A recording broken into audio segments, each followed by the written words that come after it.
Students, आज हम पढ़ रहे हैं अपना हिंदी व्याकरण का क्लास 6 का लेसन नंबर 21 जिसका नाम है निबंध लेखन।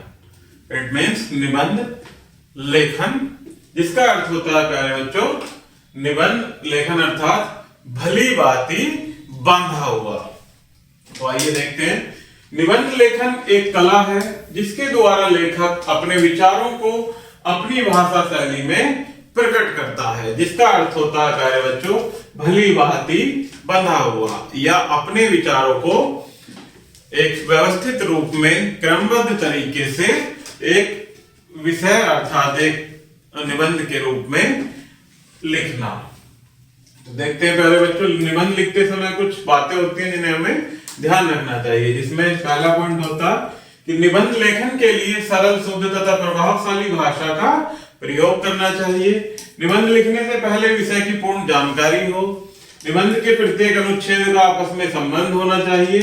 निबंध के बीच बीच में विषय से संबंधित कुछ अच्छे उदाहरण भी देने चाहिए। एक ही विचार को बार बार नहीं लिखना चाहिए। तो यहाँ प्यारे बच्चों इस प्रकार से कुछ उदाहरण के रूप में निबंध लेखन दिए जा रहे हैं, इन्हें हम पढ़ेंगे और आप इनको समझेंगे। तो पहला है विज्ञान के अद्भुत चमत्कार। ये एक टॉपिक है, इस पर हम निबंध लिखना पढ़ना शुरू करेंगे, आप इसको समझेंगे। तो शुरू करते हैं। आज का युग विज्ञान का युग है। विज्ञान के बिना हमारा जीवन अधूरा है। आधुनिक युग वैज्ञानिक जानकारी के कारण इतना परिवर्तित हो गया है कि यदि 200 साल पहले का कोई व्यक्ति जीवित हो जाए तो उसे अपनी आंखों पर यकीन नहीं होगा। जब मनुष्य को आग की जरूरत हुई तो उसने आग का आविष्कार कर लिया। अब तो ऊर्जा के क्षेत्र में मानव ने असाधारण सफलता प्राप्त कर ली है। 19वीं एवं 20वीं शताब्दी में विज्ञान ने जो प्रगति की है उससे मानव जीवन में क्रांति का दौर आया है। मनुष्य ने अपने ऐतिहासिक समय में ऐसा समय भी देखा है जब उसे एक काम को करने के लिए महीनों लग जाया करते थे तथा एक यात्रा तय करने में कई दिन लग जाया करते थे। कई काम ऐसे होते थे जिनके लिए सैकड़ों श्रमिकों की आवश्यकता होती थी, लेकिन विज्ञान ने जो चमत्कार प्रस्तुत किए हैं उनसे महीनों का काम दिनों में एवं दिनों का काम घंटों में आसानी से किया जा सकता है। यह विज्ञान का ही तो अद्भुत चमत्कार है कि जिस काम को सैकड़ों व्यक्ति करते थे उसे अब मशीनें कर रही हैं और इन मशीनों पर मात्र एक आदमी की उपस्थिति ही पर्याप्त है। आज के विज्ञान ने जल, थल, आकाश पर विजय प्राप्त कर ली है। इसके प्राकृतिक रहस्यों का सूक्ष्म अध्ययन कर लिया है। आज भूमि पर लाखों बसें, कारें, मेट्रो, रेलवे दौड़ती हैं। तीव्र गति से दौड़ने वाले यातायात के अन्य साधनों का भी विकास कर लिया गया है। अगाध जलराशि से युक्त सागर की छाती को चीरने वाले जलपोतों का अपना विचित्र संसार ही बन गया है।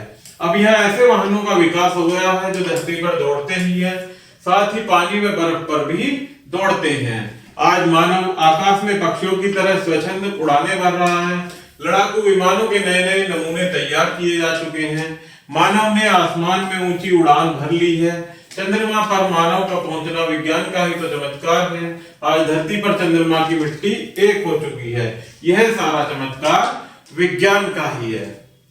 भौतिक विज्ञान, भूमि विज्ञान, जीव विज्ञान, रसायन विज्ञान आदि के जितने भी क्षेत्र हैं सभी में विज्ञान के चमत्कारों की लंबी परंपरा सी बनी हुई है। विद्युत के आविष्कार से आज इठलाती बखलाती नदियों की जल शक्ति पर काबू पाया जा चुका है। इसके फलस्वरूप टेलीविजन, रेडियो, टेप रिकॉर्डर, वातानुकूलित वातावरण तैयार कर टेलीप्रिंटर, कूलर, एक्सरे एवं फ्रिज आदि सब विज्ञान के ही अद्भुत चमत्कार हैं। आधुनिक युग उपग्रह प्रणाली का युग है। अंतरिक्ष में सैकड़ों मानव निर्मित उपग्रह हैं जो विभिन्न क्षेत्रों में क्रियाशील हैं। इन चमत्कारों ने हमारे उपयोगी जीवन की अनेक कठिनाइयों को दूर कर दिया है। हमारा जीवन अधिक से अधिक सुविधा संपन्न एवं सरस बन गया है। कहना यह चाहिए कि आज के विज्ञान ने उन अधिकांश रहस्यों को खोल दिया है जिन्हें मात्र विधाता का ही निर्माण माना जाता था। यहाँ तक कि जन्म दर एवं मृत्यु दर पर भी विज्ञान के चमत्कारों ने अंकुश लगा दिया है। विज्ञान का ही यह अद्भुत चमत्कार है कि उपग्रहों के माध्यम से मात्र 1.5 घंटे में सारी पृथ्वी की परिक्रमा कर सकते हैं रॉकेट को 40,000 किलोमीटर प्रति घंटे की गति से उड़ाया जा सकता है। धरती तथा अन्य ग्रहों की लंबी दूरियां मानो जैसे सिमट सी गई हैं। अनेक ग्रहों के विषय में जानकारियां मिलने लगी हैं।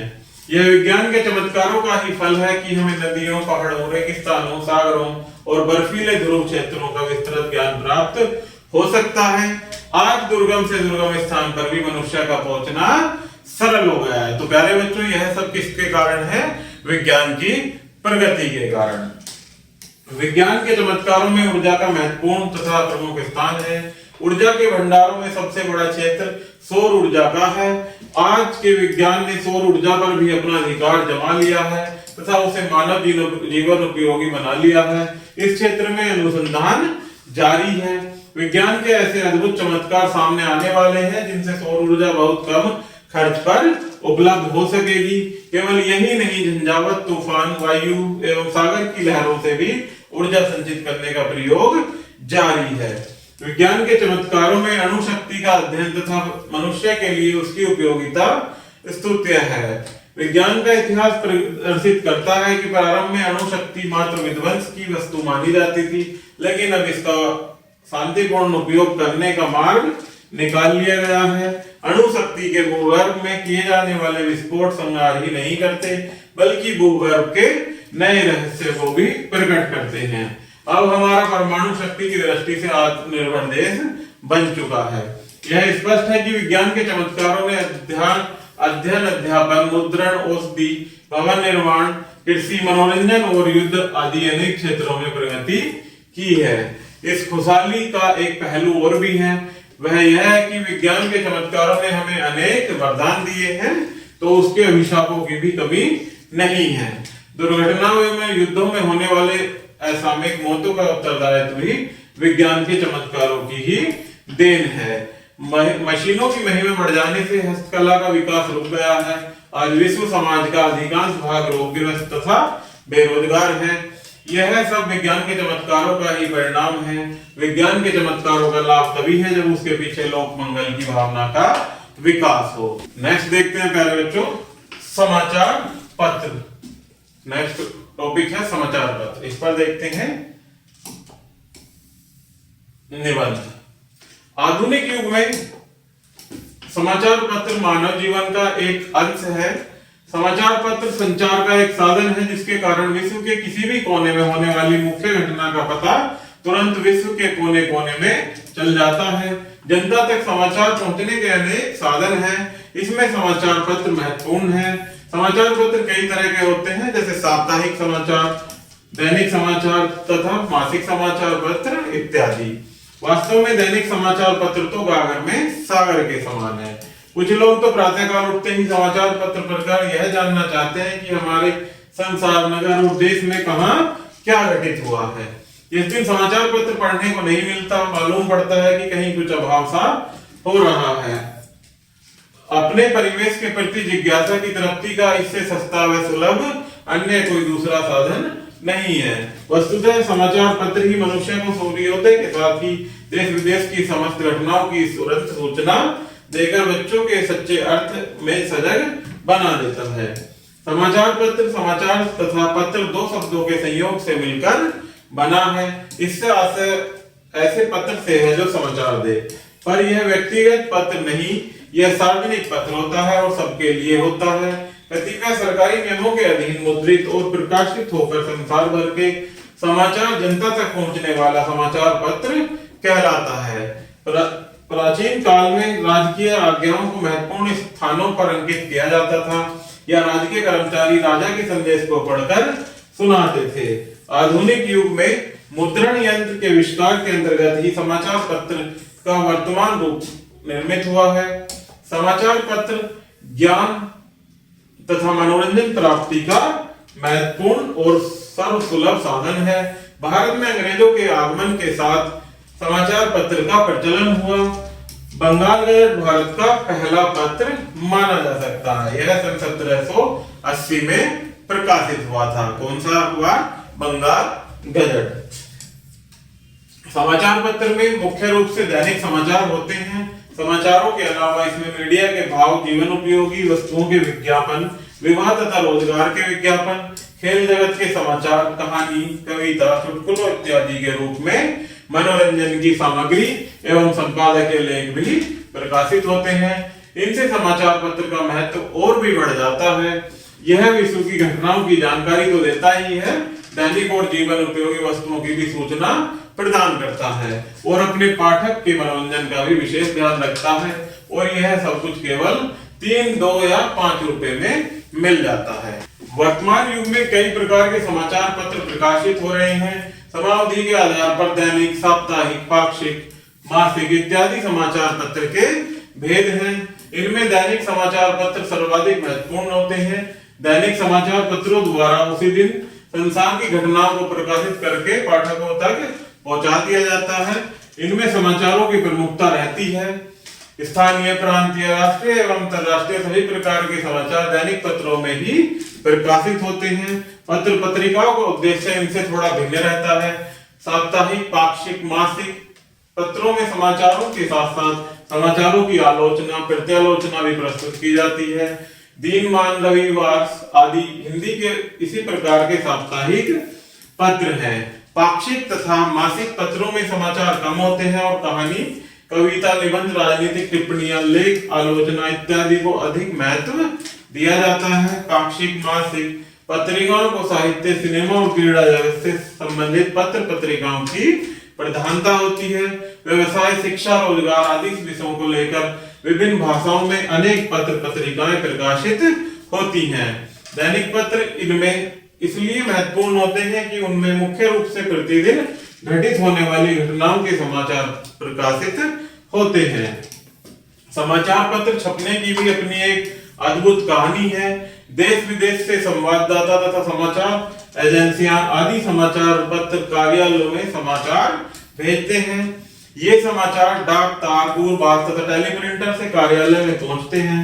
समाचार पत्र के संपादक तथा सह संपादक इन समाचारों की काट छांट करके इन्हें कंपोजिंग के लिए भेजते हैं। आजकल कंपोजिंग कंप्यूटर द्वारा होती है और इंटरनेट की सहायता से वही सामग्री हजारों मील जो की त्यों पूछ जाती है। फिर इन्हें बड़ी बड़ी मशीनों पर छापा जाता है। यह सारा काम रात्रि में होता है और सुबह होते ही पाठकों के हाथ में पहुंच जाते हैं। आजकल कई अखबार शहरों से एक साथ छपकर निकलते हैं। मुद्रण यंत्र द्वारा लाखों की संख्या में अखबार छपकर तैयार किए जाते हैं और प्रातः ही इनका वितरण कर दिया जाता है। समाचार पत्रों से समाज को अनेक लाभ होते हैं। दैनिक समाचार पत्रों द्वारा हमें प्रतिदिन संसार में होने वाली हलचल का पता चल जाता है। चीन, रूस, अमेरिका, ऑस्ट्रेलिया हमें भी उसी दिन पढ़ने को मिल जाते हैं। इस प्रकार समाचार पत्रों ने विश्व को जानने और समझने का अर्थ और भी सरल कर दिया है। वसुधैव कुटुंबकम की भावना को समाचार पत्र द्वारा ही चरितार्थ किया जा रहा है। अपने देश, प्रांत और नगर गांवों के समाचारों की जानकारी तो हमें दैनिक पत्रों में मिलती ही है। इस प्रकार समाचार पत्र की शक्ति, महत्व एवं उपदेयता आधुनिक युग के मानव के लिए एक वरदान है। समाचार पत्र सरकार तथा जनता में संपर्क का महत्वपूर्ण साधन है। यह विश्व भर की घटनाओं से परिचित कराता है और जन जागृति के साधन के रूप में इसकी उपयोगिता स्वयं सिद्ध ही है। यहाँ इस ओर विशेष रूप से सजग रहने की जरूरत है कि समाचार पत्र किसी के हाथ में बिका हुआ नहीं होना चाहिए।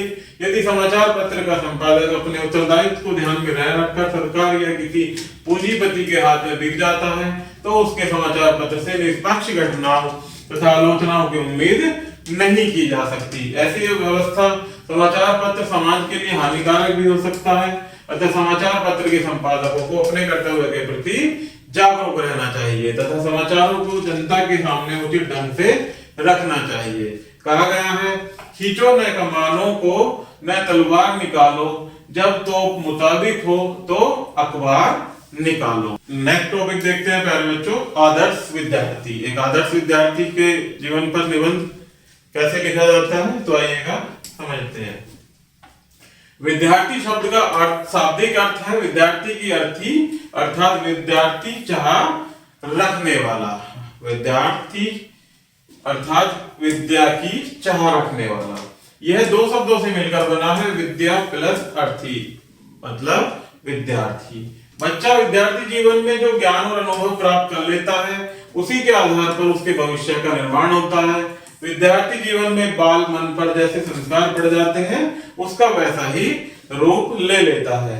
गलत संस्कार विद्यार्थी को गलत दिशा में मोड़ सकते हैं।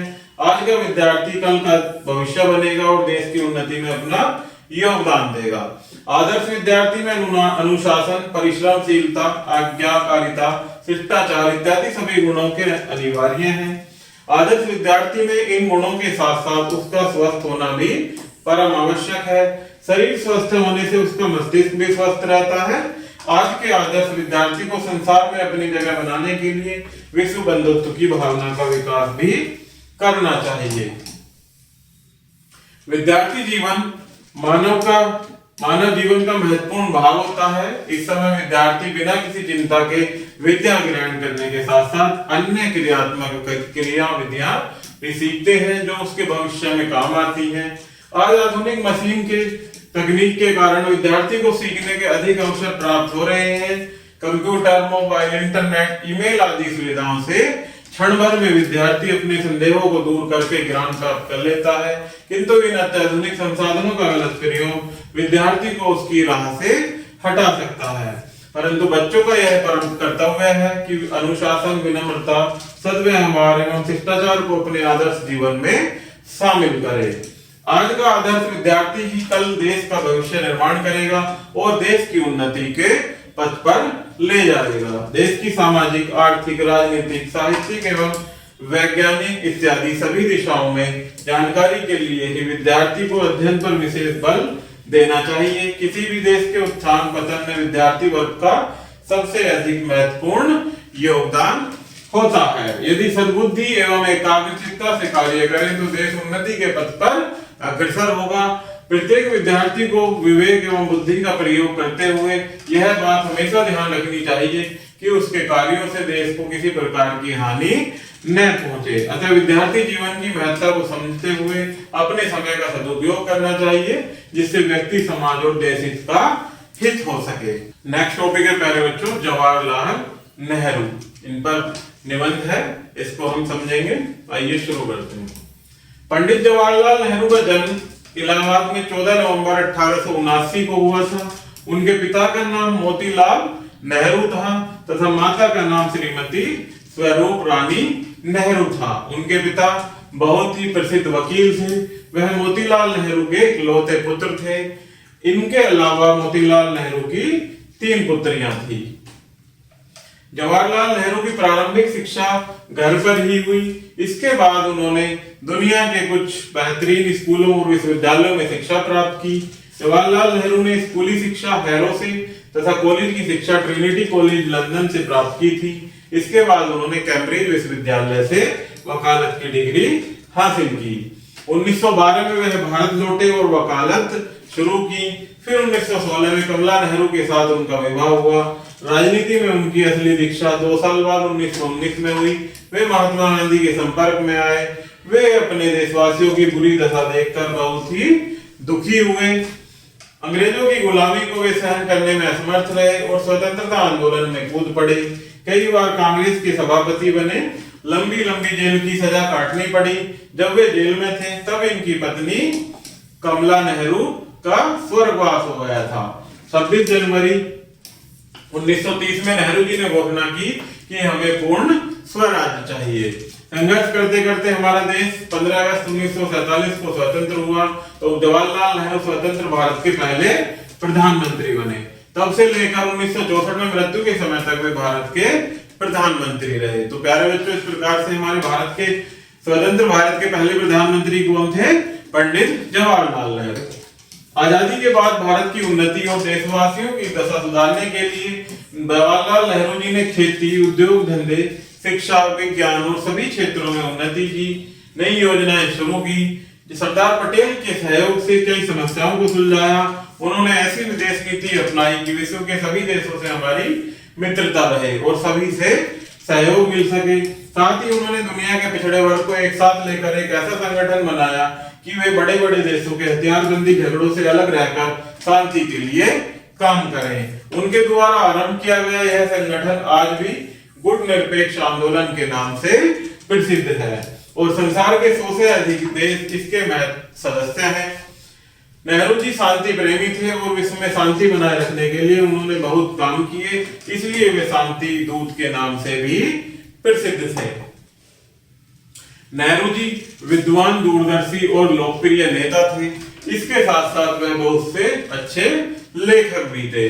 डिस्कवरी ऑफ इंडिया, मेरी कहानी उनकी प्रसिद्ध पुस्तकें हैं। नेहरू जी को प्रकृति और बच्चों से बहुत प्यार था।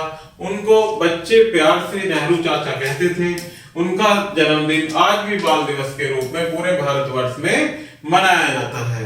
नेहरू जी का निधन 27 मई 1964 को हुआ था। आगे देखते हैं प्यारे बच्चों, अध्याय संक्षेप। निबंध लिखने से पहले विषय की पूर्ण जानकारी होनी चाहिए। निबंध एक ही विचार को 2 बार न दोहराएं। निबंध लेखन एक कला है। तो प्यारे बच्चों, इस प्रकार से हमारा ये लेसन यही समाप्त होता है। आशा करता हूं कि आपको यह वीडियो जरूर पसंद आई होगी। धन्यवाद।